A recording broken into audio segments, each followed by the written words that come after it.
Yang pertama, kalau kita lihat di Mas Eko nih, tadinya dia lihat fenomena sekitar. Dia pengen lihat, ini ada apa di sekitar saya, dan kenapa sih saya harus meneliti, kenapa sih saya harus menemukan sesuatu. Kemudian melihat di sekitarnya. Dia ada satu, dia fenomena yang dilihat adalah, sorry, nah fenomena yang dia lihat adalah ini misalnya. Dia melihat ada kelinci dan kura-kura. Dia amati kelinci ini seperti apa. Yaitu dia lihat kelinci ini seperti apa, kura-kura seperti apa. Teman-teman pernah melihat kan, sudah kenal kan kelinci, kura-kura sudah kenal kan, bahwa kelinci itu kan selalu lompat-lompat, teman. Geraknya lompat-lompat terus. Nah, sementara kura-kura jalannya lamban, pelan, didatengin langsung sembunyi, diem dan sebagainya. Tapi teman-teman, ternyata dengan kelinci itu lompat-lompat terus, gitu ya, dengan banyak gerak ke sana kemari, loncat sana sini sebagainya. Kelinci itu hanya bisa bertahan hidup 8 tahun. Usianya itu umurnya hanya 8 tahun dan setelah itu meninggal. Beda dengan kura-kura. Kura-kura itu diem, nggak banyak gerak, gitu, nggak melakukan apa-apa. Umurnya panjang, teman-teman. Ternyata, ternyata dengan nggak banyak gerak, banyak diem sebagainya, itu dia umurnya bisa 150 tahun. Nah, belajar dari kelinci dan kura-kura, kira-kira apa yang teman-teman dapat simpulkan di sini? Nah, saya ingin teman-teman berpendapat. Silakan boleh dihidupkan mikrofonnya, boleh resen, boleh dimasukin di chat box. Kenapa kira-kira kok kelinci yang lompat-lompat itu umurnya cuma 8 tahun, tapi kalau banyak diem itu 150 tahun. Apa pelajaran apa yang bisa kita dapatkan dari kelinci dan kura-kura ini, teman-teman? Apa yang bisa kita simpulkan? Iya. Siapa? Mau berpendapat?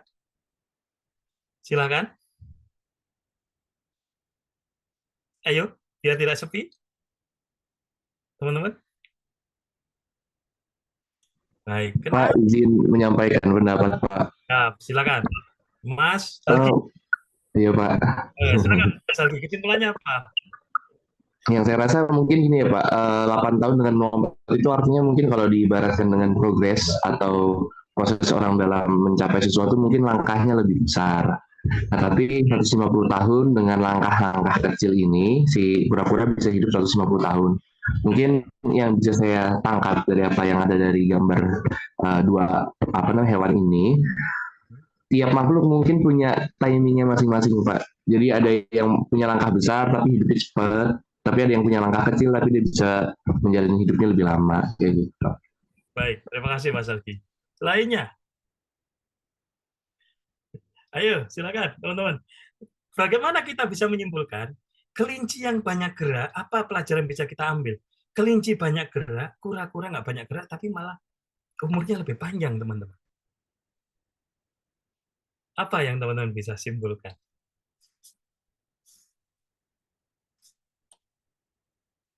Silakan. Selain Mas Salgi, ayo, Izin berpendapat, Pak. silakan Mas. Mas Dika, Ahmad Dika, Mas Dika. Silakan Mas Dika.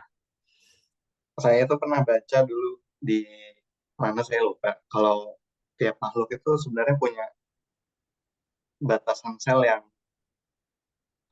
sama dalam konteks manusia.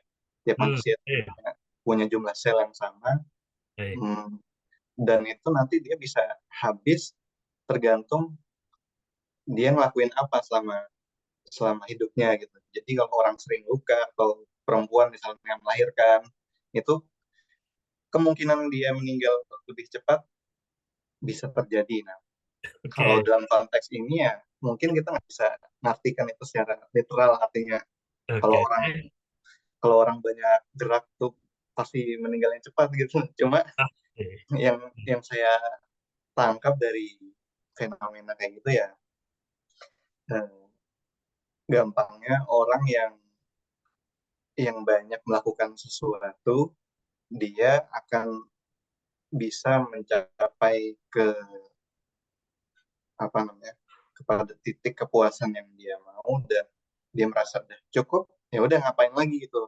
lama-lama. Oke. Baik, terima kasih Mas Dika. Menarik sekali. Seandainya nih teman-teman, saya menyimpulkannya seperti ini, boleh nggak teman-teman?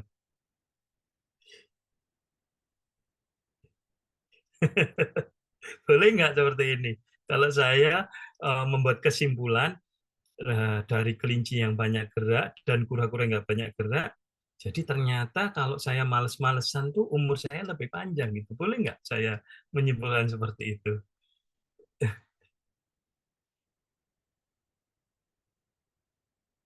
Boleh nggak? Bener nggak teman-teman?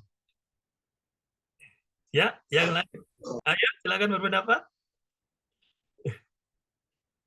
Oh iya, siapa? Mbak Galuh. Silakan Mbak Galuh. Gimana Mbak Galuh? Nah, ya Pak, izin menjawab. Mungkin kalau misalkan secara umum gitu ya Pak, nggak apa-apa menyimpulkan seperti ini karena jatuhnya ke pendapat. Tapi kalau misalkan dimasukkan ke penelitian mungkin kurang tepat karena kalau misalkan di penelitian kan kesimpulan harus ada data-data yang terlampir juga gitu mungkin Pak. Terima kasih Mbak Galuh. Jadi menurut Mbak Galuh bahwa kita tidak bisa menyimpulkan begitu aja ya dari apa yang kita amatin kemudian bisa kita simpulkan begitu aja. Tadi Mas Dika, Mas Algi juga menjawab ya, ya bahwa makhluk hidup itu ada kodratinya gitu, bahwa ada sesuatu yang memang sebenarnya sudah pada harfiahnya itu seperti itu. Jadi kita nggak bisa menyimpulkan begitu saja. Ini menarik, teman-teman. Sekarang gini, saya akan rubah karena ini hanya 3 orang yang berpendapat. Nih, saya ingin dengar pendapat teman-teman yang lain. Saya ingin bercerita, kemudian teman-teman merespon dari cerita satu, pertanyaan apa yang terlintas pertama kali di benak teman-teman. Ya, jadi boleh di chat box, langsung dimasukin di chat box gitu ya, atau boleh langsung berpendapat. Saya akan cerita. Lalu teman-teman itu langsung ngomong pertanyaan apa yang terlintas pertama kali di benak teman-teman. Saya ingin cerita seperti ini. Soeharto tidak sakit, tidak luka. Soeharto tidak sakit, tidak luka.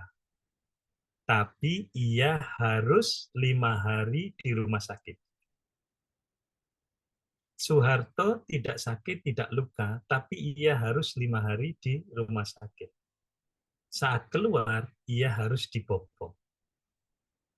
Soeharto tidak sakit, tidak luka, tapi ia harus 5 hari di rumah sakit. Saat keluar harus dibopong. Oke, pertanyaan apa yang terlintas pertama kali di benak teman-teman? Permisi Pak, saya mau jawab. Mas Sultan. Apa yang membuat Pak Soeharto datang ke rumah sakit setiap 5 hari? Oke, apa yang membuat Pak Soeharto datang ke rumah sakit? Terima kasih, Mas Sultan. Lainnya, pertanyaan apa yang terlintas di benak teman-teman pertama kali? Mas Ivan. Iya, izin menjawab Bapak. Pertanyaan dari saya yang muncul itu, mengapa Soeharto masuk ke rumah sakit? Mengapa Soeharto masuk ke rumah sakit? Oke, terima kasih. Lainnya, baru 2 orang yang punya pertanyaan. Mas Abdan, silakan. Izin menjawab Pak, mungkin pertanyaan yang muncul dari benak saya itu kenapa Soeharto, apa yang terjadi pada Soeharto ketika di dalam rumah sakit sehingga keluarnya itu harus dibopong. Oke, apa yang terjadi dengan Soeharto ketika di rumah sakit sehingga saat keluar dia harus dibopong? Mas Algi, silakan.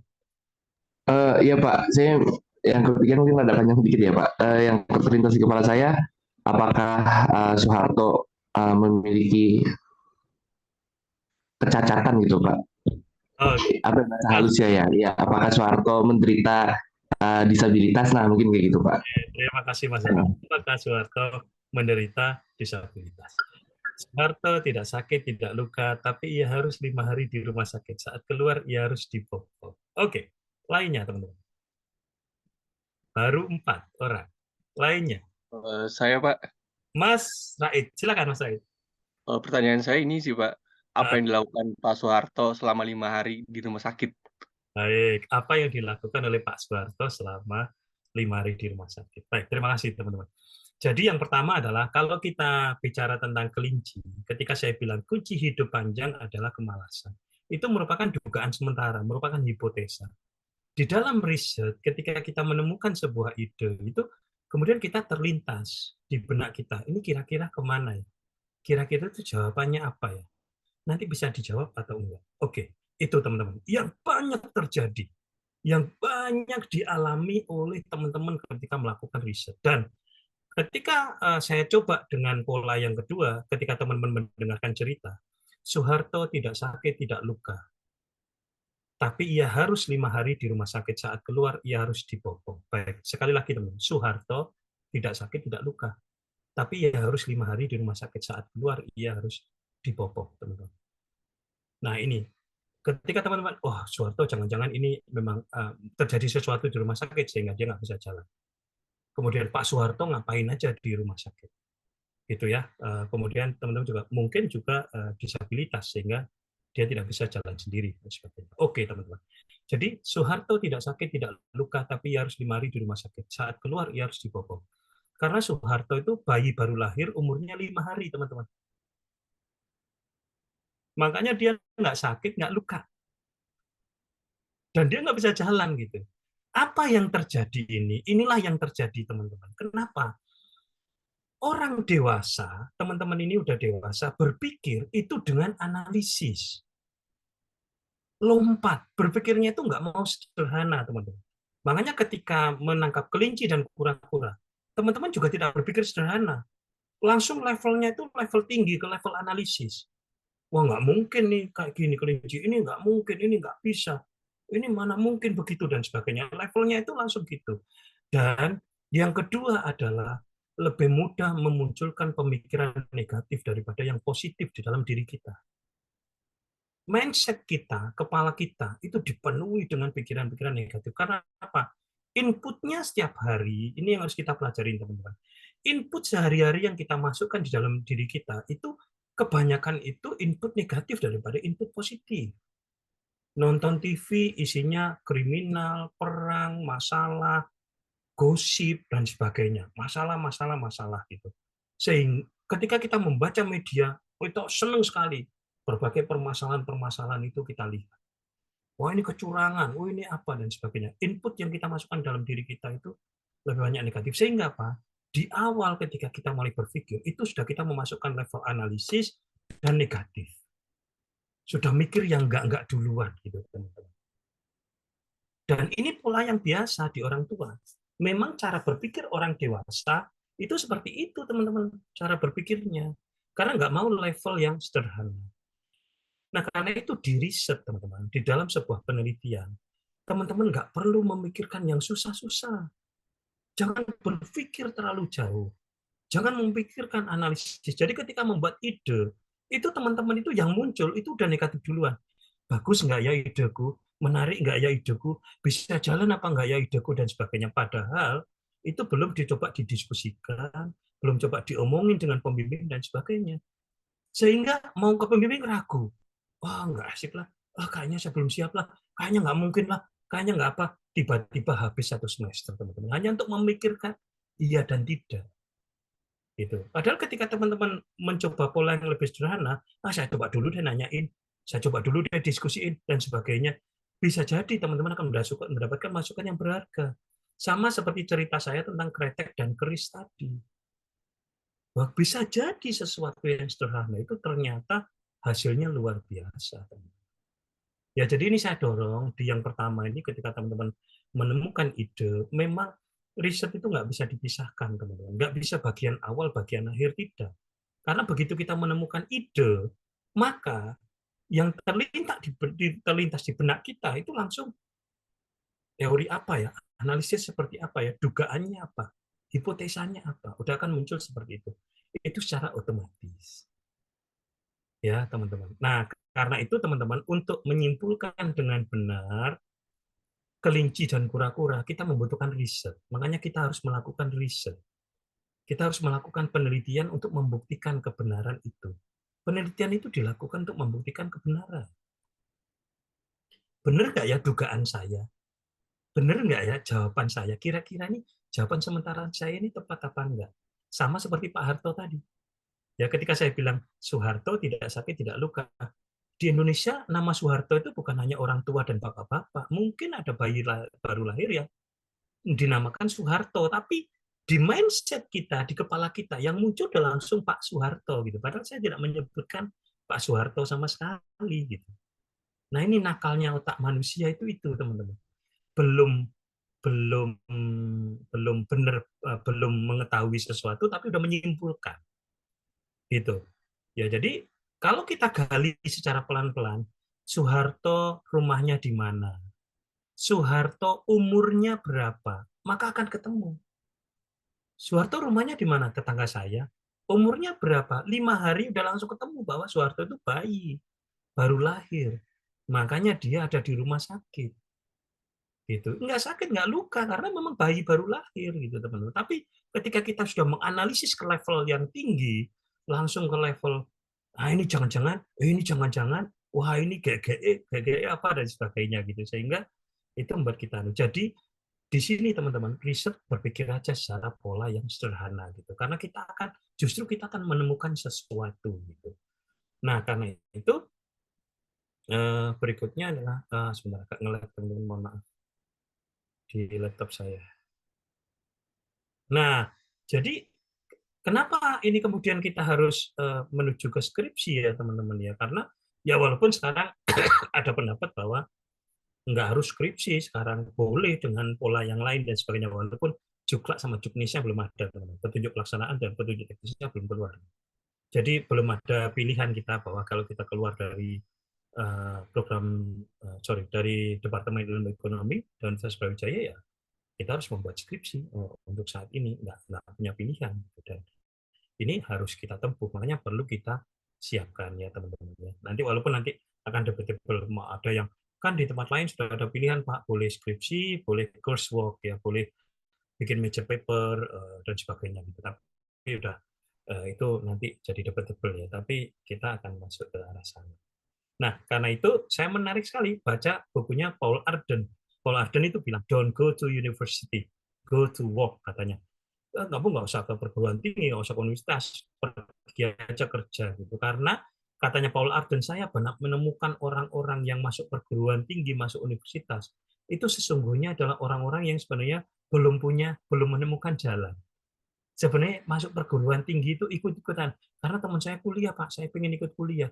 Karena sama orang tua saya disuruh kuliah, Pak. Nah, gitu. Paul Arden itu banyak menemukan seperti itu. Saya nggak ngerti ke arah mana arah saya gitu. Nah, karena itu teman-teman saya harap bisa terhindar dari ini gitu, karena kita udah kuliah, udah mau skripsi, udah ngerti apa tujuannya. Gitu ya. Nah, dan nanti teman-teman akan mengarah ke sini nanti, wisuda ya, bukan wisuda gitu ya teman. Wisuda ya sudahlah, udah nggak ada apa-apa, udah nggak terjadi apa-apa. Nah ini teman-teman ya, pernah bayangin nggak teman-teman, kenapa kok kalau kita wisuda itu kok dikasih toga itu kok bajunya hitam-hitam teman? Pernah mikirin nggak teman-teman, kenapa sih kalau saya susah wisuda itu kok bajunya harus hitam-hitam, kenapa nggak baju lain dan sebagainya gitu? Pernah mikir nggak teman-teman? Pernah mikirin? Nah ini saya tertarik teman-teman. Jadi ada satu pendapat, ada yang bilang, ada orang yang ngomong, ini anekdot ya, ada yang ngomong bahwa kenapa kok baju wisuda itu pakai toga dan bajunya hitam-hitam. Karena sesungguhnya kalau kita sudah lulus, kuliah selesai, ujian skripsi, lulus, sesungguhnya masa depan kita itu lebih gelap, teman-teman. Tidak lebih cerah. Makanya dipakai hitam-hitam. Jadi sebenarnya setelah selesai kita kuliah, itu kita udah bingung posisinya. Bilang mahasiswa sudah lulus, mau bilang kerja juga belum kerja. Gitu. Ini tantangan paling besar ketika kita sudah lulus kemudian mencari pekerjaan gitu. Makanya kemarin katanya baju toga itu ini itu. Makanya saya heran kalau teman-teman itu saya lihat, sekarang teman-teman itu meriah banget kalau wisuda. Jangankan wisuda, habis ujian sempro aja, meriah banget. Ada yang ngasih karangan bunga, foto sana, foto sini dan sebagainya. Padahal selesai wisuda tantangannya lebih besar lagi, teman-teman. Lebih berat lagi ya, makanya dikasih baju hitam-hitam gitu. Wah, foto di depannya patung Brawijaya. Wah, seneng banget gitu ngelihatnya ya.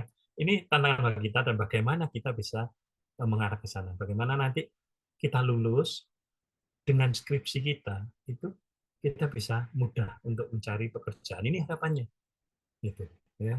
Karena itu hasil karya kita. Bahkan mungkin skripsi itu cuma sekali seumur hidup aja penelitian kita, gitu ya. Nggak ada lagi, gitu, nggak terulang lagi, gitu. Oke. Nah, apa sih ide bagus itu? Ini juga saya belajar dari Paul Arden.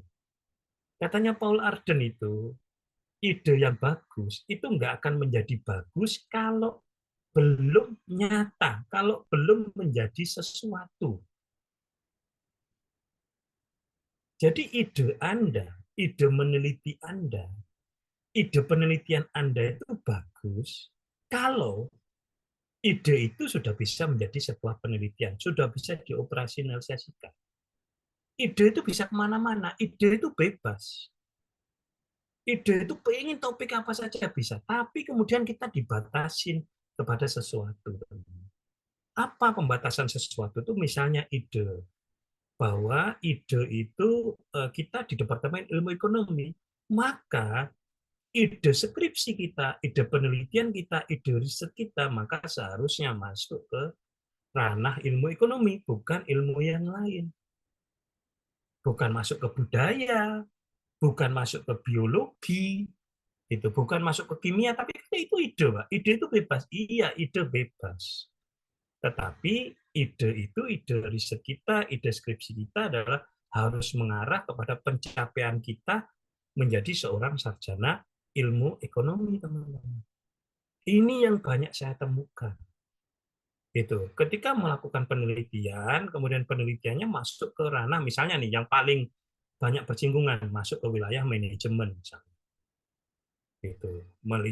Misalnya meneliti tentang kewirausahaan keluarga, misalnya. Family entrepreneurship, misalnya. Masuk ke situ. Dan kemudian, nah ini boleh nggak? Ya secara ide boleh, tapi ketika Anda pencapaiannya mau ke sarjana ilmu ekonomi, maka Anda harus mengarah ke sana. Dan ide yang bagus adalah yang bisa dioperasionalisasikan.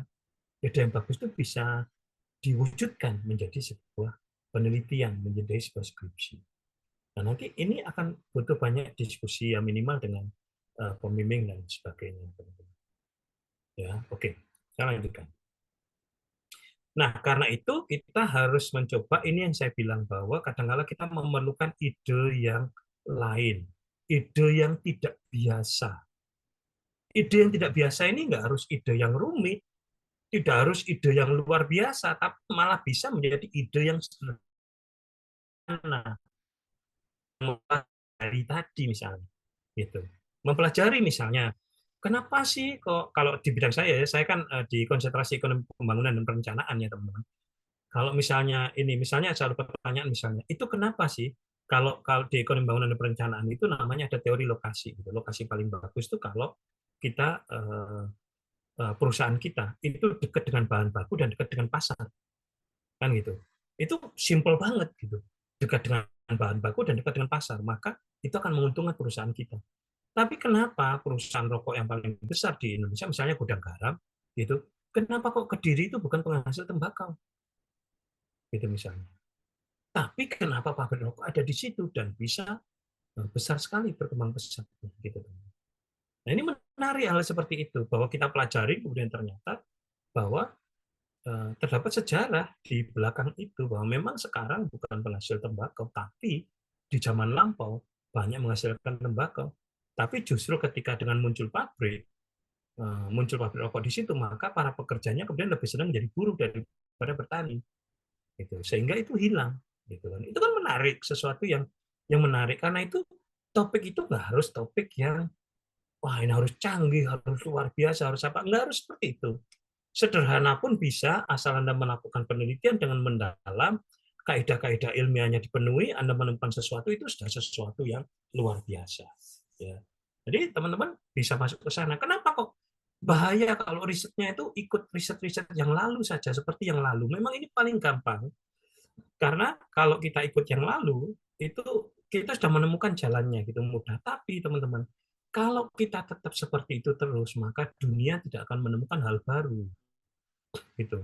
Kehidupan kita itu akan tetap seperti itu aja misalnya. Fenomena munculnya ojek online, Grab, Gojek dan sebagainya misalnya itu merubah pola hidup kita. Ditemukannya ponsel itu merubah hidup kita, ditemukannya internet merubah pola hidup kita. Kalau nggak ditemukan itu, hidup kita akan tetap seperti zaman dulu, nggak ada perubahan.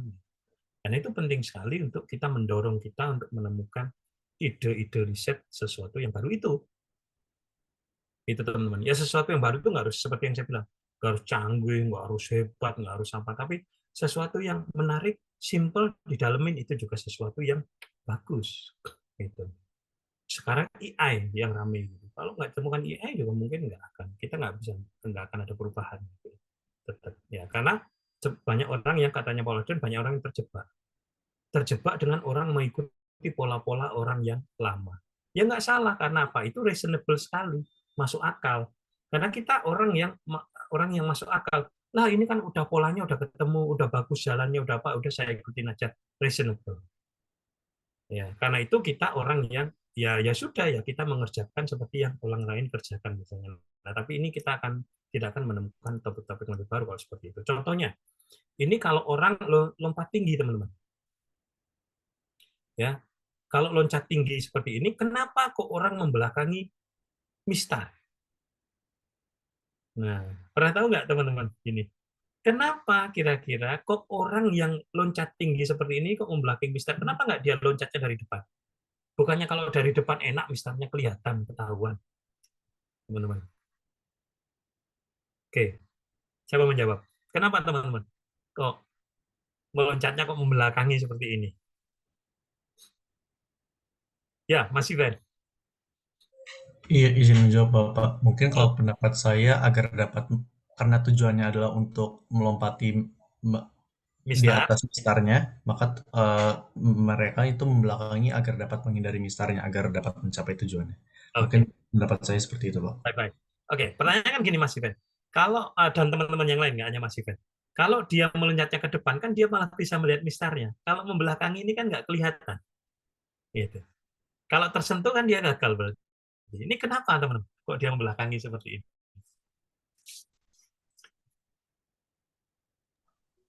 Biar mendaratnya lebih aman, Pak. Oke, mendaratnya lebih aman. Oke, yang lain teman-teman. Selain ya, Mas Algi, silakan.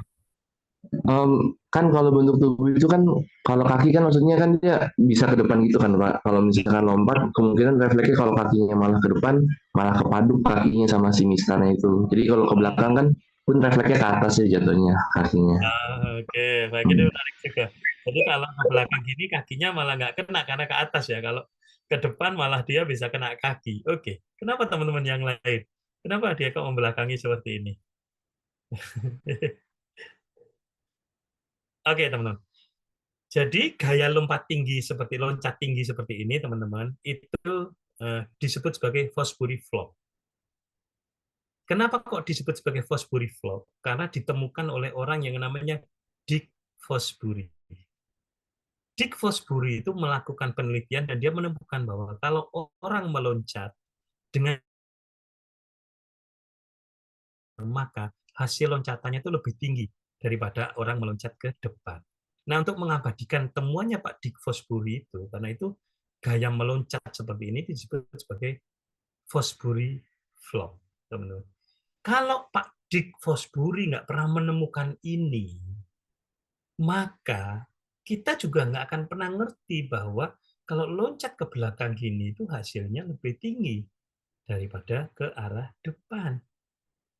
Karena itu diperlukan riset gitu. Nah, atau misalnya ini huruf Braille.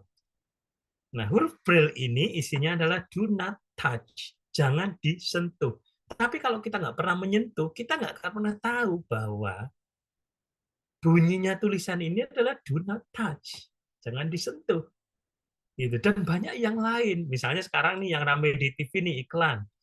Saya bekerja di perusahaan Aqua selama 27 tahun, ditemukan oleh Pak Tirto. Kalau Pak Tirto nggak pernah menemukan air mineral dalam kemasan, maka kita nggak bisa sekarang minum air mineral seperti sekarang. Yang kemana-mana orang selalu kalau kalau bilang minum apa? Aqua, minum apa? Aqua, padahal mereknya macam-macam. Ya kan, teman-teman? Mereknya macam-macam, ada Ades, ada Club, ada apa dan sebagainya. Tapi harus selalu minum apa? Aqua, minum apa? Aqua. Ditemukan oleh Pak Tirto. Air mineral dalam kemasan. Atau kalau orang misalnya beli pompa air, orang selalu mau beli apa? Sanyo gitu. Sangat brand minded gitu ya orang Indonesia. Kemudian ya macam-macam lah. Kalau orang Malang itu naik motor, apapun motornya itu adalah Honda gitu. Karena kalau mau naik motor Kawasaki, mau Yamaha sekalipun, kalau orang Malang ditanya naik apa tadi ke sini, naik Honda gitu, naik motor gitu artinya, teman-teman. Jadi kalau kita nggak menemukan sesuatu itu kita tidak merubah kondisi itu sebenarnya dengan bagus. Jadi challenge diri kita untuk menemukan sesuatu yang menarik, topik yang menarik, ide yang menarik, gitu teman-teman. Nah, karena itu kalau saya berpatokan kepada Albert Einstein, ini ceritanya Mas Eko ya teman-teman ya. Biasanya teman-teman gagal itu, Mas Eko ini gagal. Ini saya ceritakan di pengalamannya Mas Eko tadi sebagai tokoh di sesi ini adalah kenapa Mas Eko gagal itu karena dia tidak bisa berimajinasi, tidak bisa memasukkan penelitian itu di dalam benaknya sebenarnya. Karena penelitian yang bagus itu, ide yang bagus itu butuh imajinasi yang bagus juga. Katanya Albert Einstein malah imajinasi itu lebih powerful, lebih kuat dari pengetahuan, dari knowledge. Logik itu hanya membuat dari A ke B, B ke C, C ke D itu logis. Tapi kalau kita berimajinasi, kita bisa kemana-mana, kita bisa sampai. Apa yang saya sampaikan di sini, pengalaman Mas Eko adalah kalau Anda menemukan ide, itu Anda sudah langsung memikirkan dari ide Anda itu. Teorinya apa, pertanyaannya apa, metode penelitiannya seperti apa, datanya apa, akan saya analisis dengan menggunakan apa, itu semuanya sudah ada di benak kita.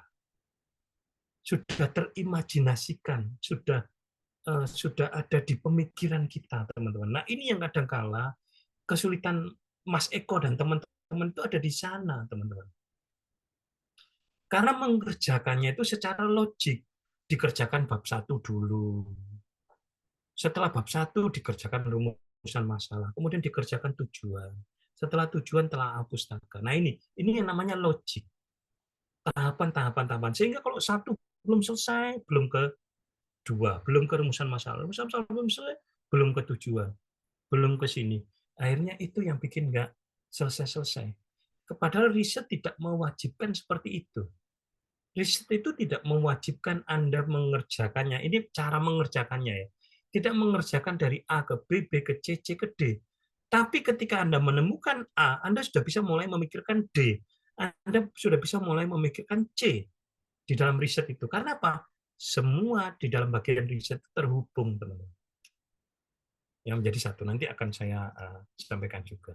Nah, kemudian, maaf loading. Nah, ini karena itu gini, teman-teman. Otak manusia secara umum ada 3 bagian ya. Otak kiri, kanan, sama otak tengah. Walaupun ini debatable yang otak tengah ya. Neocortex adalah otak kiri. Kemudian limbic system itu otak kanan. Dan otak tengah reptilian brain namanya. Nah, di otak kiri itu adalah analisa. Nah, ini yang selama ini kita kerjakan dengan knowledge, dengan belajar, dengan apa, logik, dan sebagainya, itu ada di otak kiri. Karena itu kalau kita mengerjakan skripsi, mengerjakan riset dengan bab 1, bab 2, bab 3, bab 1 nggak selesai, jangan bab 2, bab 2 nggak selesai, jangan bab 3. Ini menggunakan pola otak kiri, logik. Ya, teman-teman. Karena itu saya perlu mendorong teman-teman, ini yang saya sampaikan tadi, bahwa yang tadi disebut sebagai imagination. Anda gunakan otak kanan Anda. Sebenarnya, karena otak kanan inilah yang bisa mendorong terjadinya imajinasi.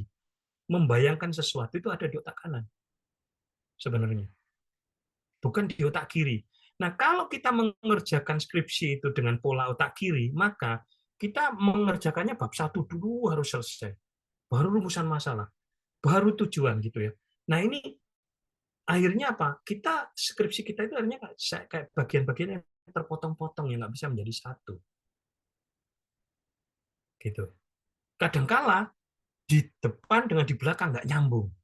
Karena apa? Kita nggak melihat satu kesatuan itu. Nah, ini yang dibutuhkan ide, mengembangkan itu, mengimajinasikan itu, bahwa kalau Anda punya ide, itu risetnya udah langsung lihat kemana-mana. Nanti saya di belakang saya akan ajarkan pola bagaimana melihat ini secara utuh, teman-teman. Ya, sumber ide bisa dari mana? Satu, banyak baca buku atau artikel ilmiah. Gitu. Kalau makin kita banyak baca buku dan sebagainya, biasanya dapat riset itu. Kalau nggak sekarang udah nggak musim buku ya, kita online, e-book dan sebagainya, kita bisa baca di situ. Gunakan internet, browsing, gitu. Banyak sekali di situ. Forum ilmiah, diskusi, seminar, ya pernyataan seseorang pejabat. Sekarang nih menarik, beras naik harganya misalnya. Wah, kok beras naik? Ada buku yang namanya ekonomi beras, teman-teman. Ada buku yang analisis subsidi pupuk, ada. Jadi dari pernyataan seorang pejabat, kita bisa buat yang lain. Misalnya bansos kemarin rame. Kenapa harus ada bansos?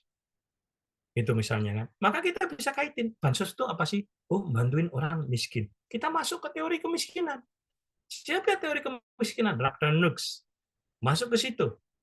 A poor country is poor because it's poor. Negara miskin itu ya miskin karena memang dia miskin, katanya Nux. Maka terus di Indonesia kemiskinannya berapa? Kenapa harus ada bansos? Oh, ternyata instrumen pengentasan kemiskinan itu ada 3.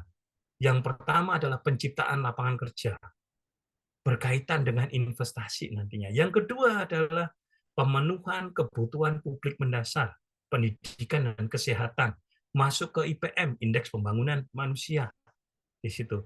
Yang ketiga adalah dengan pola bantuan subsidi, antara lain adalah bansos. Jadi riset, teman-teman.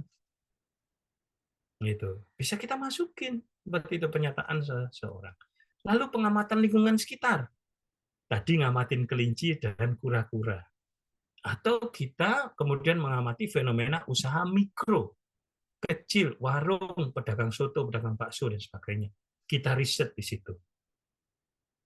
Teman-teman, saya menemukan di Mojokerto misalnya, di situ ternyata banyak usaha mikro, kecil, menengah, UMKM yang membuat sepatu, alas kaki, sandal dan sepatu, teman-teman. Dilakukan riset, bisa. Jadi kita nggak harus jauh-jauh, riset itu tidak harus levelnya nasional, tapi level daerah pun bisa kita lakukan. Pengalaman pribadi juga bisa mendorong kita untuk menemukan topik riset yang menarik, diskusi dengan teman itu juga bisa, atau konsultasi dengan dosen pembimbing atau dosen lainnya, misalnya. Itu juga menjadi sumber ide penelitian. Nah, ide penelitian ini nanti akan diterjemahkan menjadi rumusan masalah penelitian. Jadi yang namanya ide penelitian itu sebenarnya adalah permasalahan, rumusan masalah sebenarnya, teman-teman. Jadi kalau Anda sudah menemukan ide, Anda pasti menemukan rumusan masalah. Dan rumusan masalah penelitian itu adalah jantungnya riset. Jadi orang bilang, banyak pendapat ahli yang bilang bahwa kalau Anda menemukan rumusan masalah dengan tepat, yang artinya Anda menemukan ide dengan tepat, maka 80% riset Anda sebenarnya sudah selesai. Karena apa? Rumusan masalah yang jelas,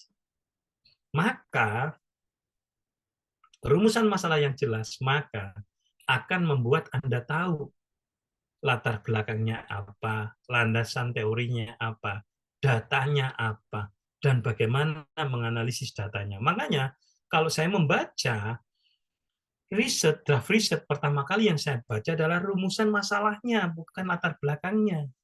Dari rumusan masalah, maka saya kemudian akan bertanya-tanya, mengapa kok ini menjadi sesuatu yang menarik? Latar belakangnya apa? Baru membaca ke latar belakang. Gitu. Oh, rumusan masalahnya ini, mestinya teorinya ini nih muncul. Lihat ke bab 2. Telaah pustaka, teori-teori itu ada apa tidak? Dan begitu di pertanyaan itu muncul misalnya, pengaruh X, maka kita udah makin tahu, oke, ini pasti analisisnya dengan regresi korelasi. Udah langsung masuk, bab 3-nya juga kelihatan. Ya, nah, disitulah kita muncul sana, teman-teman. Nah, maka gimana tahapan mengembangkan ide? Kita bisa melakukan observasi, ya, lihat pengamatan, observe, ya, Mas Eko-nya melakukan pengamatan apa yang perlu diamatin gitu, interview, diskusi. Nah, interview dengan orang dan sebagainya untuk gali ide dan sebagainya ya. Nah, bagaimana mencari ide atau topik penelitian? Nah, ini katanya langkah yang paling sulit. Kalau menurut saya bukan langkah yang paling sulit sebenarnya, ini langkah awal. Kadang-kala ide itu banyak banget, tapi kadang-kala kita kesulitan untuk mengejawantakan, ya, kesulitan untuk menerapkannya seperti apa. Gunakan perpustakaan atau internet, jurnal internasional yang terbaru, ya. Karena kita bisa menemukan ide-ide menganalisisnya, metode yang terbaru seperti apa dan sebagainya. Buku teks kadang-kala terlalu lama. Ya, kadang-kala sudah nggak up to date, kadang-kala sudah ketinggalan. Melatih ketelitian dalam membaca artikel ilmiah, kritis, bisa diterapin di Indonesia atau tidak, relevan dengan keilmuan kita, dengan kondisi situasi, lihat pada bagian saran sehingga kita bisa melanjutkan riset kita, temukan ide dari lapangan, dari teman, orang lain, masyarakat, lingkungan sekitar, itu juga bisa kita lakukan. Minta pendapat orang yang tepat, contohnya dosen pembimbing, kepala divisi, supervisor, kakak tingkat, atau bagaimana. Atau dengan teman, dengan dosen pembimbing yang sama, misalnya, itu juga bisa kita lakukan. Jika belum juga mendapatkan topik penelitian, biasanya itu Byron itu menyarankan Anda gunakan Scamper namanya. Apa itu Scamper? Satu, substitusi. Cari penggantinya. Oh, riset ini bisa dilakukan ini. Oh, riset ini bisa dilakukan ini. Atau combine, mengkombinasikan. Beberapa artikel dibaca, dikombinasikan variabel-variabelnya. Dikombinkan variabelnya. Mengadaptasi dari riset yang sudah ada, memodifikasi, modify, menggunakannya untuk hal lain. Oh, orang lain riset di Jogja, orang lain riset di Palembang, di Sumatera. Oh, saya coba riset dilakukan di Surabaya. Menghilangkan, eliminate beberapa variabel, misalnya tidak dipakai penelitian semua, reverse, menggunakan sebaliknya. Kalau orang meneliti tentang ini, saya coba deh sebaliknya ini. Gitu, misalnya. Itu juga bisa. Misalnya, oh, kalau orang meneliti tentang kemiskinan, bagaimana mengentaskan kemiskinan? Saya coba berpikir terbalik. Saya nggak mau ngomongin mengentaskan kemiskinan. Saya lihat banyak orang kaya. Saya meneliti tentang kesenjangannya. Nah, itu bisa dilakukan. Ya, mencoba Scamper ini coba salah satu sebagian atau seluruh dari penelitian yang sudah dilakukan oleh orang lain. Banyak baca kuncinya teman-teman ya. Jadi banyak baca sehingga kita bisa menemukan apakah mau combine beberapa, mengadaptasi atau substitusi atau apa dan sebagainya. Nah, sebagai starting point, coba pertimbangkan salah satu dari berbagai masalah ini, masalah keseharian, ide untuk diuji, keadaan umum untuk diteliti, kemudian fenomena atau konsep yang memerlukan deskripsi atau penjelasan, kemudian kekurangan data yang harus diisi yang belum ada kira-kira, pelayanan yang harus dievaluasi, keinginan untuk mempelajari kepustakaan, mewawancarai, mencoba kemampuan meneliti, dan misalnya penelitian pesanan. Penelitian pesanan ini dalam artian biasanya adalah ada orang yang meminta kita untuk meneliti, atau lomba penelitian dan sebagainya misalnya. Atau tugas yang diberikan oleh orang lain kepada kita, itu juga bisa menjadi sebuah topik penelitian yang menarik. Nah, kemudian Mas Eko, kemudian bagaimana caranya nih Mas Eko supaya kita menganalisisnya gitu. Nah, ini Mas Eko ini ketika menemukan ide, itu dia langsung membuat hipotesa, membuat dugaan. Ketika menemukan kelinci dan kura-kura, dia langsung make a hypothesis to start with. Jadi bikin dugaan sementara untuk memulainya. Ini kira-kira nih kayaknya nih kayak seperti ini. Gitu. Dugaan sementara. Kita menginvestigasi masalah. Investigate problems. Artinya apa? Menginvestigasi. Seperti tadi, ketika dengar cerita Pak Harto, diinvestigasi dulu nih. Rumahnya mana, umurnya berapa, rumah sakit mana, misalnya. Nah, itu kita akan ketemu. Discover literatur, kemudian kita membaca literatur pendukung untuk mengembangkan ide kita tadi itu. Ini banyak diteliti apa enggak? Orang lain melihatnya dari sudut pandang mana dan sebagainya. Lalu kita lihat datanya ada apa enggak, karena ide yang bagus, data tidak tersedia juga agak kesulitan, walaupun ada kemungkinan data tidak ada, bisa kita gali dengan pola kualitatif, teman-teman. Data dengan data primer, data kita bisa ambil di lapangan langsung misalnya. Kemudian determine analisis, analisisnya seperti apa, metodenya, kemudian barulah kita kemudian memikirkan, ini topiknya perlu ganti apa enggak kira-kira. Kalau kita kesulitan, datanya nggak ada, nggak ada orang di interview dan sebagainya, berarti potensial untuk kita mengganti topik yang ada. Ya. Nah, karena itu teman-teman di dalam riset, kita nanti fungsi kita itu ada banyak macam. Kadang-kala kita diminta untuk sebagai detektif yang menginvestigasi, melakukan riset, sebagai seorang dokter yang mendiagnosa, menduga sementara,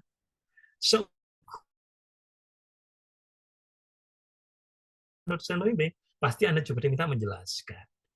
Kemudian nanti di dalam riset Anda juga menjadi seorang lawyer yang defend, yang mempertahankan temuan Anda. Ya, teman-teman. Jadi kita ketika meneliti itu banyak kita. Jadi validasi, investigasi, analisis. Validasi, investigasi, analisis. Selalu kita analisis kita validasi lagi. Tepat apa enggak? Kita investigasi lagi mungkin seperti apa dan sebagainya. Nah, ini kemudian saya ingin menyampaikan kepada teman-teman kerangka umum penelitian, kenapa? Supaya kita berpikir bahwa penelitian itu tidak hanya dari A ke B, B ke C. Bahwa kita berpikirnya itu harus secara integral, harus secara menyeluruh, memikirkan penelitian itu, teman-teman. Jadi kerangka umum penelitian itu sebenarnya kalau kita lihat, peneliti harus menentukan ide, topik, gagasan penelitian dulu nih kita temukan. Nah, kalau ini kita ketemu, idenya nemu, maka kemudian gagasan tersebut kemudian dikonversi menjadi rumusan masalah. Jadi pertanyaan penelitian. Ya, jadi rumusan permasalahan, jadi pertanyaan penelitian yang ingin kita jawab. Nah, yang ketiga adalah peneliti mengumpulkan data-data pendukung tentang ide penelitian itu. Teori-teorinya juga dikumpulin di sini.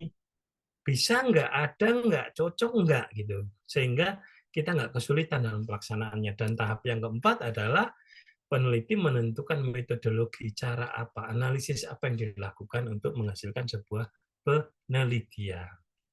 Secara umum, 4 ini saja, teman-teman, untuk mengejawantahkan, merealisasikan daripada ide penelitian kita, sehingga menjadi sebuah ide. Ingat apa yang dikatakan Paul Arden tadi, ide itu hanya bagus bila ide itu jadi nyata, bila bisa diwujudkan. Kalau enggak, maka enggak bisa menjadi sebuah ide yang bagus. Ya. Karena itu ini adalah metode yang saya sarankan untuk teman-teman. Gunakan namanya mind map. Karena dengan mind map ini kita akan bisa melihat riset kita secara keseluruhan. Semua pembimbing, semua mahasiswa yang dengan bimbingan saya, itu tidak saya minta untuk ngumpulin bab 1, 2, 3 dulu, teman-teman. Nggak usah ngetik dulu. Bikin dulu mind map, gambar dulu mind map. Kita diskusikan mind map-nya dulu. Gitu. Nah, mind map itu seperti apa? Nanti akan saya jelaskan lagi ya. Mind map itu bikin seperti ini, teman-teman. Saling terhubung. Topik, rumusan masalahnya apa, tujuannya apa, literaturnya apa, masalahnya apa, itu sudah langsung kita bayangin. Ketika kita belum melakukan, ketika kita belum membuat, belum menyusun, kita bayangin dulu. Nah, bayangan kita itu kita tuangkan ke dalam mind map ini. Usahakan pakai gambar. Kenapa pakai gambar? Karena gambar itu punya satu gambar, punya 1000 makna. Kalau kita punya 10 gambar saja, kita punya 10.000 makna. Artinya apa? Memudahkan kita untuk mengingat. Karena otak kita itu sebenarnya prosesor gambar, teman-teman, bukan prosesor kata-kata. Saya yakin dari apa yang saya sampaikan, dari apa yang saya omongin, itu teman-teman mungkin tidak banyak yang bisa ditangkap atau diingat oleh teman-teman. Tapi ketika teman-teman melihat catatan, melihat slide, gitu ya. Nah, itu bekerja di otak teman-teman, di prosesornya teman-teman itu membaca gambar. Seperti misalnya tulisan ini Budi, bukan kata-kata ini Budi yang kita ingat, tapi bentuk hurufnya I seperti apa, N seperti apa, NI seperti apa, B seperti apa, U seperti apa, D seperti apa. Nah, itu yang membuat kita ingat. Oh, bentuk seperti ini Budi. Oh, bentuk seperti ini adalah ini dan sebagainya. Nah, karena itu kita pakai mind map untuk apa? Memudahkan kita mengingat. Biasanya teman-teman kalau kita sudah membuat mind map skripsi kita dengan bagus sampai selesai, maka ketika ujian skripsi, ketika ujian kompre, gampang banget. Karena apa? mind map-nya sudah terekam di otak kita. Nggak perlu setiap pertanyaan dicari dulu, ditanya dibuka lagi dan sebagainya, karena kita memasukkan memori ke dalam otak kita. Nah, mind map seperti apa? Ide penelitian Anda masukin dulu di sini, topik penelitian Anda masukin dulu di sini. Setelah Anda punya ide, punya topik, bukan judul ya teman-teman, belum menjadi judul. Jadi ide aja topik, saya ingin meneliti keris, saya ingin meneliti rokok kretek, saya ingin meneliti pengrajin sepatu, saya ingin meneliti penjual es misalnya. Masuk ke situ, ide dulu, baru kemudian kita rumuskan masalahnya. Nah, kenapa kok latar belakang itu melatar belakang kita? Kenapa kok menarik? Kenapa kok tertarik kita membuat itu? Kenapa kok kita perlu meneliti tentang pengusaha alas kaki, pengrajin alas kaki? Kenapa itu menjadi sesuatu yang bagus? Rumusan masalah, kemudian yang ketiga itu Anda masukin di situ permasalahan inline dengan tujuan, rumusan masalah sama dengan tujuan, telah pustaka, teorinya masukin. Teori apa aja berkaitan dengan rumusan masalah Anda. Masukin di situ. Selesai telah pustaka, maka Anda kemudian bisa masukkan mapnya. Oh, kalau teorinya ini, oh ini cocoknya regresi ini, oh ini cocoknya ini, oh ini cocoknya ini, oh ini cocoknya ini, dan sebagainya. Ya, kita bisa masukin jenis penelitian di situ, penelitian yang deskriptif, penelitian yang asosiatif, hubungan antar variabel, atau penelitian komparatif yang membandingkan. Misalnya, masuk ke situ. Baru kemudian nanti pembahasan, kita masukin setelah hasil analisis. Ini belakangan, karena disinilah sebenarnya bagian dari proposal penelitian. Ini proposal. Nah, di proposal inilah biasanya teman-teman, saya akan diskusi dengan bimbingan saya itu di sini. Di mind map inilah kita melakukan coret-coret. Ini mestinya teorinya ini kayaknya cocoknya ini, baca lagi. Ini apa? Oh, ini mapnya apa ya, ini menjawab tentang ini. Apa ya, ini melihat hubungan. Apa ini tidak membandingkan dan sebagainya. Ini selesai tinggal ngerjain bab 4 dan bab 5. Nah, kalau teman-teman bisa membuat ini dalam satu halaman, satu lembar, ketika Anda ujian skripsi, Anda cuma cukup memegang satu lembar ini saja sebenarnya. Satu slide ini Anda sudah ingat semua. Kalau ditanya, kenapa Anda tertarik meneliti ini? Kita langsung ingat warna hijau, latar belakang. Oh, saya mudah menjawab. Ketika saya ditanya tentang telaah pustaka, saya akan ingat di kepala Anda warna biru, telaah pustaka. Begitu muncul, saya ingin tanya tentang tinjauan literatur Anda, langsung ingat warna biru keluar. Langsung muncul di situ teori-teori yang kita masukin apa saja. Itu secara otomatis, karena apa? Otak kita prosesor gambar, bukan prosesor kata-kata. Ya, teman-teman. Itu saya dorong untuk teman-teman itu saya dorong membuat ini. Itu selalu. Ya. Nah, dari situ kalau kita gambarkan dengan pola yang lain, ini adalah penelitian itu adalah bagian pertama, bagian awal bab 1. Itu latar belakang, permasalahan, tujuan. Walaupun sekarang ada bentuk artikel, teman-teman ya, tapi tetap bagian-bagian ini selalu ada. Pas dan menjadi pertanyaan, kenapa kok tertarik meneliti ini? Kenapa kok enggak yang lain dan sebagainya. Lalu bagian kedua tentang teori, tentang telaah pustaka. Ya, teori A, teori B, teori C. Bagian yang ketiga itu adalah tentang metode analisis. Bagaimana kita menendang bola, bagaimana kita mencapai goal, bagaimana kita bisa membuat goal itu di bolanya bisa kita jalankan ke gawang lawan. Itu tujuan kita. Gimana caranya? Menggunakan analisis apa? Pisau bedah apa yang kita gunakan nih? Apakah kita memotong pohon atau memotong pohon tomat misalnya dengan pohon mangga? Tentu berbeda pisau analisisnya. Metode. Nah, yang keempat adalah tentang apa yang kita temukan. Perjalanan kita tinggal kita melanjutkan. Karena apa? Bab 1, bab 2, 3 sudah matang. Tinggal kita ngumpulin data, kita analisis. Kita tampilkan di bab 4. Temuan saya adalah ini. Yang tidak saya temukan adalah ini. Ini temuan yang tidak cocok dengan teori. Muncul di situ di bab 4. Setelah itu kita tinggal menyimpulkan dan saran. Jadi penelitian kita itu satu gambar yang utuh ini teman-teman. Mau dia mulai dari kiri, mau mulai dari kanan, itu sama aja. Karena bagian riset itu adalah satu bagian yang utuh. Kalau saya membaca, biasanya saya baca dulu rumusan masalahnya, ide penelitiannya apa saya tangkap, baru kemudian saya membaca latar belakang, atau saya bisa membaca kesimpulannya yang ditemukan. sah-sah saja karena penelitian merupakan satu bagian yang satu yang nggak terbagi-bagi sebenarnya.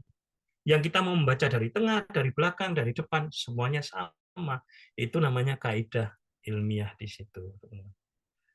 Ya, nah ini yang saya sampaikan, teman-teman. Karena itu, teman-teman mengakhiri sesi ini, presentasi ini, yang pertama saya sampaikan adalah teman-teman, 1000 langkah tidak akan pernah terwujud menjadi 1000 langkah kalau Anda tidak memulai satu langkah awal. 1000 langkah tidak akan bisa jadi 1000 kalau tidak mulai dari satu langkah awal. Makanya jangan ditunda, jangan lama. Seperti Mas Eko ini, teman-teman, segera dikerjain, segera dilakukan. Gitu. Kalau kita tunda-tunda, kita nggak akan bisa mencapai 1000 langkah. Yang pertama itu. Yang kedua, teman-teman, jangan khawatir. Teman-teman itu punya banyak kesempatan untuk mendiskusikan ide dan skripsi Anda, rencana skripsi Anda. Yang pertama adalah kapan Anda punya ide skripsi? Kapan Anda bisa menemukan ide skripsi? Kesempatan pertama Anda menemukan ide skripsi itu adalah ketika Anda pelajaran di kelas. Ketika belajar ekonomi pembangunan, ketika belajar perekonomian Indonesia, ketika belajar ekonomi internasional, itu sudah muncul. Wah, saya tertarik ini meneliti tentang perdagangan. Ketika ekonomi industri, wah saya tertarik ini meneliti tentang industri mobil listrik. Misalnya, itu sudah ketertarikan. Itu ketertarikan pertama yang bisa Anda lalui. Yang kedua, kapan kesempatan Anda untuk memikirkan ide dan gagasan Anda meneliti? Ketika mata kuliah MedPen. 2 kali sudah, teman-teman. Ketika kuliah, bikin paper, bikin makalah, ngerjain tugas, itu kesempatan pertama. Kesempatan kedua, ketika teman-teman mengikuti mata kuliah MedPen. Dibahas lagi ide Anda. Rencana riset Anda dibahas lagi. Yang ketiga, kesempatan Anda ngomongin riset Anda adalah pada saat tutorial MedPen seperti ini. Sudah punya 3 kesempatan mendiskusikan. Nah, lalu setelah tutorial MedPen, Anda dapat dosen pembimbing. Punya kesempatan yang keempat, dosen pembimbing. Lalu nanti kalau bab 1, bab 2, 3 selesai, Anda ada seminar proposal. Dapat masukan dari dosen pembimbing. 5 kali Anda sebenarnya mendapatkan masukan, teman-teman, tentang ide dan riset apa yang akan Anda lakukan. Jadi sebenarnya Anda punya kesempatan untuk mengerjakan itu. Ya, sebenarnya tinggal kita menggunakan kesempatan ini apa tidak. Nah, di kelas-kelas PET sama, ketika saya beri tugas saya juga bilang selalu ada 3 macam nih biasanya kalau di kelas MedPen yang ngerjain tugas. Yang pertama adalah menggugurkan kewajiban. Pokoknya saya bikin dapat nilai beres. Yang pertama, tipe yang pertama. Tipe yang kedua adalah tipe yang latihan aja. Latihan aja itu comot sana, comot sini, ngambil penelitian yang lalu, dan sebagainya. Pokoknya saya lulus. Cukup. Tipe yang ketiga adalah yang menggunakan kesempatan itu untuk ngerjain risetnya, rencana risetnya. Nah, ini yang bisa menguntungkan bagi Anda kalau Anda bisa mengambil kesempatan-kesempatan ini untuk menjadi kesempatan yang positif bagi Anda, opportunity yang positif bagi Anda. Itu tentu Anda akan masuk ke sana. Ya, teman-teman. Nah, sebelum mengakhiri, sekali lagi saya ingatkan, untuk ide penelitian sumbernya banyak dari mana-mana. Buku, internet, googling, artikel ilmiah, baca di laptop, baca di HP, dan sebagainya, Anda bisa dapat ide dari situ. Ide itu banyak. Tapi kalau ide itu masih sebatas ide, masih sebatas wacana yang ada di kepala, belum dituangkan menjadi sebuah tulisan, maka itu baru menjadi sebatas ide, masih sebatas wacana. Langkah awal apa yang harus kita lakukan? Ketika Anda mulai menemukan ide, buatlah mind map. Gambarlah mind map pada selembar kertas. Tulis dulu ide Anda. Baca, rumusan masalahnya masukin, latar belakangnya apa masukin. Kalau Anda berhasil, Anda sudah bisa membuat rancangan dengan cukup bagus. Artinya apa? Ide Anda teroperasionalisasi. Ide Anda sangat mungkin untuk dilanjutkan menjadi sebuah penelitian. Ya, karena itu jangan ragu-ragu kalau punya ide untuk apa, diskusikan. Boleh dengan teman, dengan dosen pembimbing, supervisor, kakak tingkat dan sebagainya. Supaya apa? Ide Anda langsung teruji, memungkinkan atau tidak untuk Anda teliti. Ya, itu akhir dari presentasi materi yang saya sampaikan. Tentu saja kita akan lanjut dengan diskusi, dan kalau ada pertanyaan ataupun komentar, saya persilahkan teman-teman. Oke, silakan kalau ada pertanyaan Ya, baik, terima kasih atau Pak. sesuatu yang ingin ditanyakan. Ya, adik-adik yang kurang Baik, jelas atau ingin ditanyakan, silakan ya. Saya lebih prefer raise hand dan bersuara nih Pak Watiar daripada seperti sembro ngetik gitu. Boleh, Mas Oke, Amin. monggo pada adik-adik sisa waktunya digunakan untuk diskusi. Ini saya berikan kesempatan ngetik ketika Baik. saya menyampaikan materi juga nggak ada yang masuk. Iya, Oke, kita berikan waktu sampai 10.30 ngoten ya Pak Batiar. Jika nanti tidak Silakan. ada, kita cukupkan kan. Oke, Oke. baik, silakan adik-adik dimanfaatkan.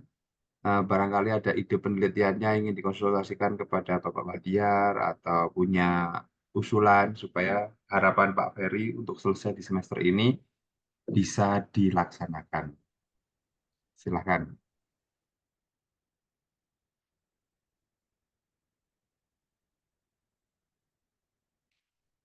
Ya, tidak ada. Ini tidak ada yang nanya ini jelas atau blas, teman-teman. Kalau jelas nggak apa-apa, tapi kalau blas ini bahaya. Silakan, teman-teman. Kalau ada pertanyaan, ayo jangan ragu-ragu. Seperti tadi saya bilang, jangan di awal sudah mendiskreditkan diri Anda sendiri. Kayaknya susah, kayaknya nggak bisa, nggak mungkin. Jangan gitu dulu. Ya, positif, semangat, yakin bisa, teman-teman. Silakan, ada pertanyaan.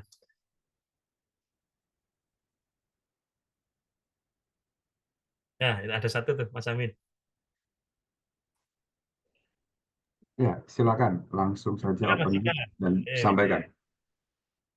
Ya, saya izin bertanya Pak. Jadi tadi Bapak kan ada menjelaskan kalau kita sebagai mahasiswa ilmu ekonomi ya skripsinya tentang ilmu ekonomi gitu. Nah, sebenarnya batasan konkret tentang skripsi yang membahas tentang ilmu ekonomi itu apakah hanya di topiknya saja kah atau mungkin sampai variabel-variabel yang digunakan dalam penelitian itu atau teorinya atau seperti apa Pak? Oke, langsung respon ya, Pak Amin.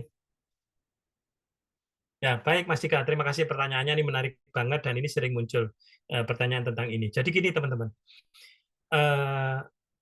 bagaimana mengaitkan antara ide penelitian kita, topik kita itu dengan dengan bahwa kita akan lulus sebagai sarjana ilmu ekonomi. Kita akan lulus dengan sarjana ilmu ekonomi.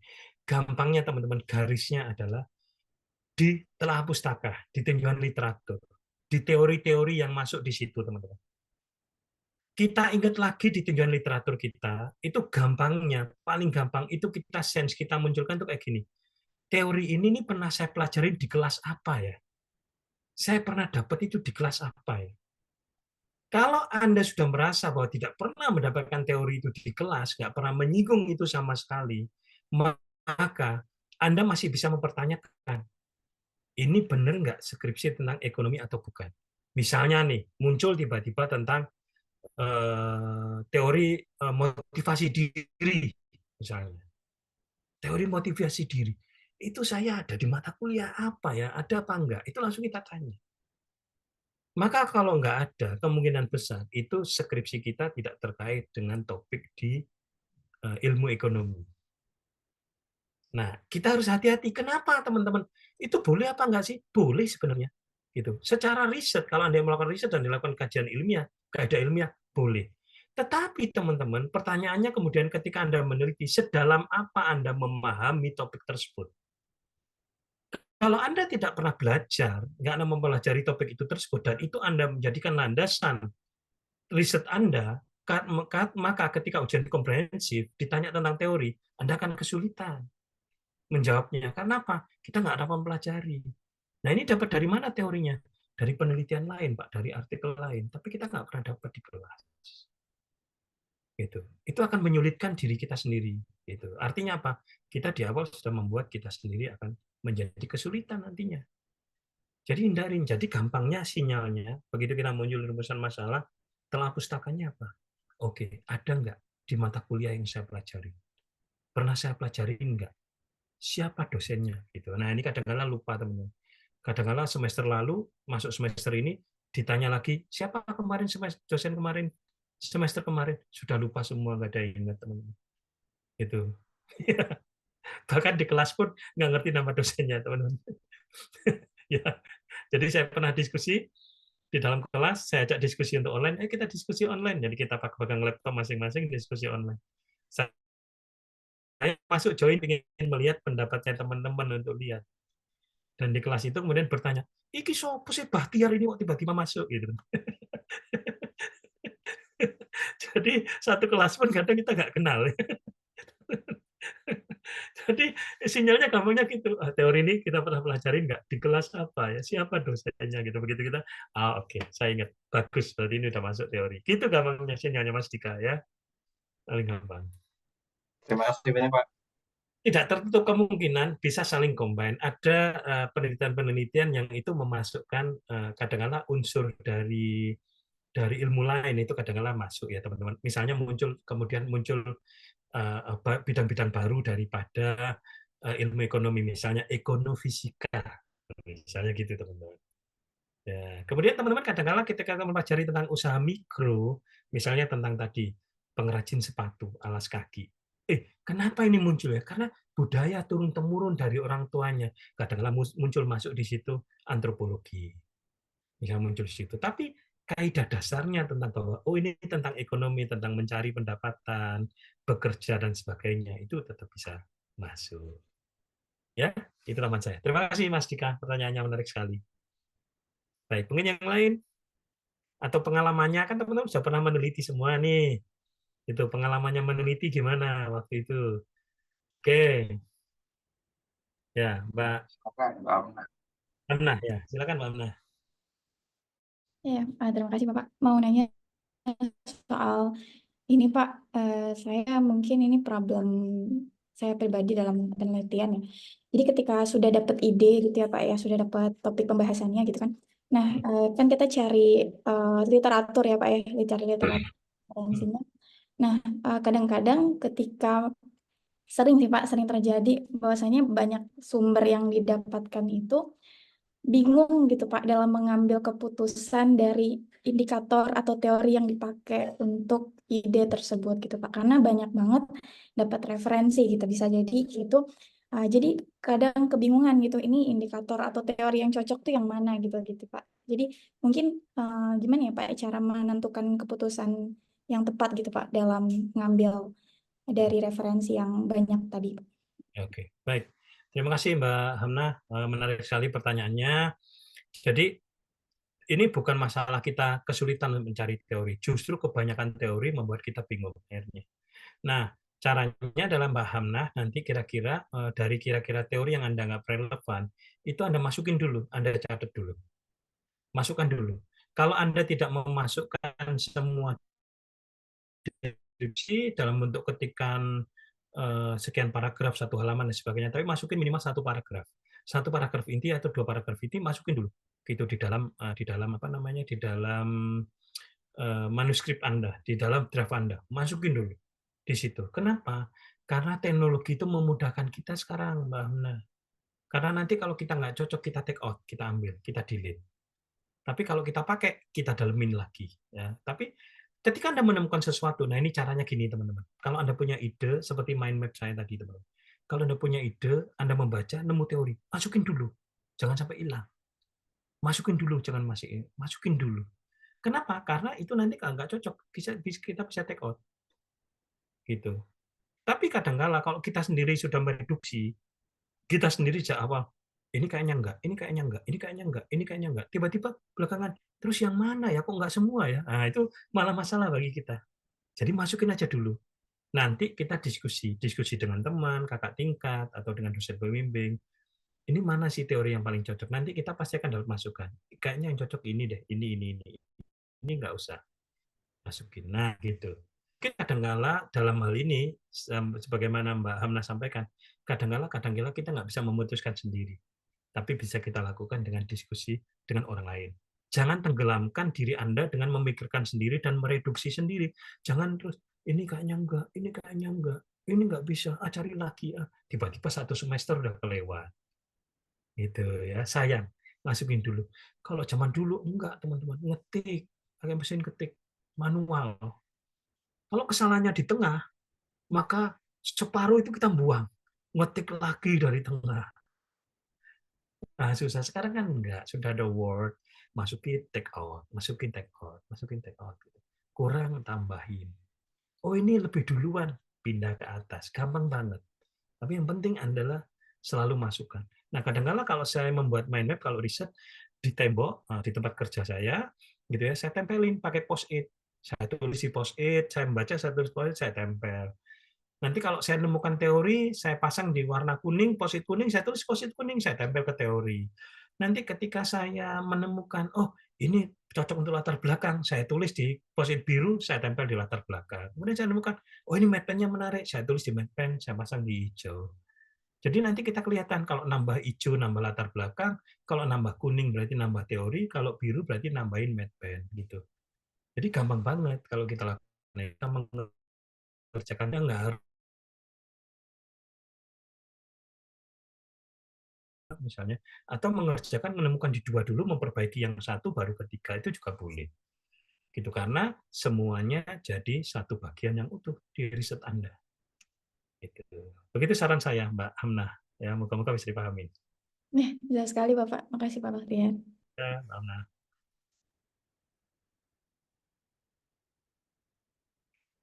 Baik, masih ada teman-teman? Silakan. Ada.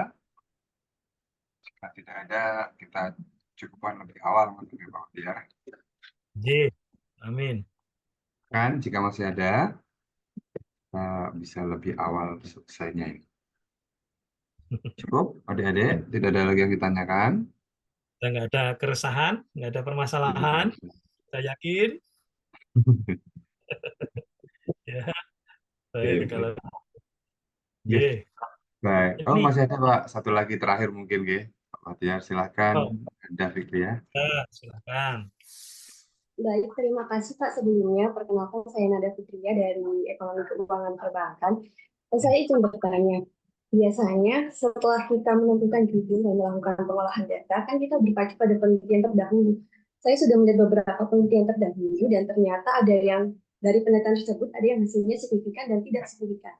Kemudian setelah saya olah data, ternyata data yang dihasilkan itu beberapa tidak signifikan dengan hipotesis yang telah saya buat. Hanya beberapa Bapak, apakah penelitian tersebut tetap valid untuk bisa dilanjutkan atau bagaimana ya Pak? Mohon sarannya. Terima kasih. Oke. Baik, terima kasih Mbak Nada. Penelitian yang kita temukan, kadang-kala memang teman-teman itu melakukan observasi awal dan kemudian mencoba mengolah data, dan itu bagus. Ya. Kadang-kala juga beberapa dosen pembimbing itu meminta teman-teman untuk melakukan running data dulu sebelum melakukan sempro, untuk meyakinkan bahwa metode analisisnya, modelnya itu sudah pas, sudah tepat gitu, atau belum. Itu nggak apa-apa, boleh dilakukan. Dan ketika kita temukan di penelitian yang lain itu signifikan, di kita nggak signifikan, atau di penelitian yang lain itu korelasinya positif, tapi di kita temukan negatif, itu bukan sesuatu yang menjadi permasalahan kadang-kadang. Justru kadang-kala kita lihat kenapa kok menjadi berbeda. Mungkin saja lokasi yang berbeda itu menyebabkan temuan yang berbeda. Kurun waktu periode yang berbeda itu menemukan temuan yang berbeda karena datanya juga bergerak, datanya juga berbeda, gitu. Korelasinya negatif dengan negatif kalau di bidang saya misalnya pembangunan perencanaan, kadang-kala misalnya faktor budaya, ada faktor budaya yang membuat itu berbeda.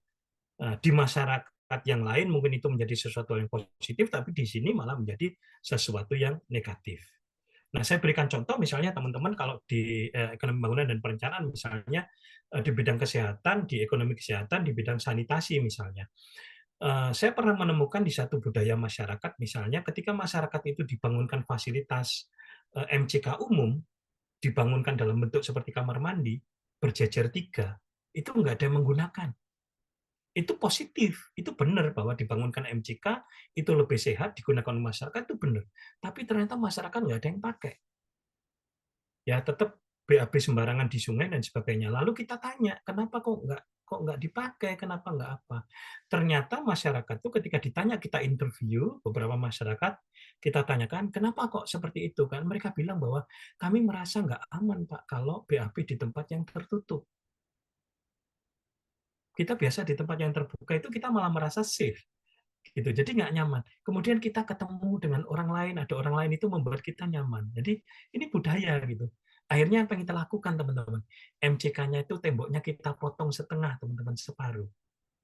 Jadi ketika orang-orang menggunakan dan saling lihat ada orang yang lain, itu membuat orang itu lebih tenang. Nah ini faktor budaya. Kadang-kadang di tempat lain positif, ini di tempat yang lain belum tentu positif atau negatif. Jadi Mbak Nada jangan khawatir. Selama kaidah ilmiah Anda sudah Anda gunakan dengan bagus, metode-metode analisis sudah dilakukan dengan tepat, Anda bisa mempertahankan itu sebagai temuan Anda. Dan itu menarik malahan. Tidak harus ikut riset sebelumnya. Kecuali setelah kita lihat ternyata ada pengolahan data yang salah. Nah, misalnya harus di-log, ternyata nggak kita log misalnya. Nah, itu coba kita koreksi cara menganalisisnya. Mungkin kita yang salah menggunakan metodenya, modelnya, sehingga kita menemukan hal yang lain. Tapi apakah perbedaan itu boleh? Apakah boleh tidak sama? Boleh banget. Selama kita bisa mempertahankan argumentasi kita. Demikian ya, Mbak Nada. Baik, matur nuwun, teman-teman. Monggo, Pak Amin. Baik. Saya rasa sudah di penghujung dan sudah cukup, meskipun waktu yang diberikan sampai jam 11, namun dengan efisiensi dan efektivitas yang disampaikan oleh Pak Batiar dalam menyampaikan materi, ide, dan juga adik-adik dalam menanggapi dan juga merespon, sudah bagus. Jika masih ada, bisa diskusi dengan dosen pembimbing selanjutnya, ngoten ya Pak Batiar. Semoga mungkin di antara ini ada yang tambahan dosen pembimbing Pak Batiar. Barangkali nanti adik-adik yang di sini ketemu dengan Pak Batiar dan juga dengan beberapa atau Pak Ferry ataupun Pak Dandi dan juga saya, silakan nanti dilakukan diskusi mengenai idenya. Dan untuk materi kedua nanti akan sesuai pengumuman dari panitia akan dilakukan malam hari ya, karena ada kendala karena materi berikutnya masih ada kegiatan. Noten, Pak Batiar, matur suwun sangat rawuhipun dan juga insight-nya. Semoga sehat-sehat selalu semuanya. Ini saya cukupkan sampai di sini. Akhirul kalam. Bila taufik walhidayah. Assalamualaikum warahmatullahi wabarakatuh. Selamat pagi menjelang siang semuanya. Waalaikumsalam warahmatullahi wabarakatuh.